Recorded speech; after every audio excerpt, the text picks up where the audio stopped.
ఈ పీర్లు మనకేం సంబంధం?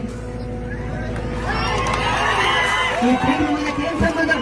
ఈ హజరత్ హసన్ ముసలి ఎవరు పుట్టిండ్రు? ఎవరికి పుట్టిండు? మీరెందుకు చేయలే? ఈ కథల్ సాబ్ ఎవరు పుట్టిండు? ఈ మౌలాని ఎవరు పుట్టిండు? చెప్పండి, ఎందుకు చేయలే మనం? ఈ పీర్లకు మనం ఎందుకు కంట్రోల్ చేయలే? ఓలేమనం మన ధర్మంలో పుట్టిన వాళ్ళ, ఓళ్ళకు మనకేం సంబంధం? విషయం వాళ్ళ మత విశ్వాసాలకు అనుగుణంగా వాళ్ళ జీవన విధానం, వాళ్ళ జీవన శైలి ఉంటుంది. వాళ్ళు పుట్టుకతోనే స్మృతులు చేసుకుంటారు. మగోడు మనకు మంతాడు కట్టడు, ఆడపిల్ల నష్టాలు బొట్టు పెట్టరు. వాళ్ళకు మనకేమైనా సంబంధం ఉందా? మరి ఎందుకు చేస్తారు? ఎందుకు చేస్తారు? మన ధర్మంలో పుట్టిన వాళ్ళనేమో కులాల కంటగట్టి, వర్గాల కంటగట్టి, మత ప్రాతిపదిక కంటగట్టి వాళ్ళని పక్కన పెడుతున్నాము.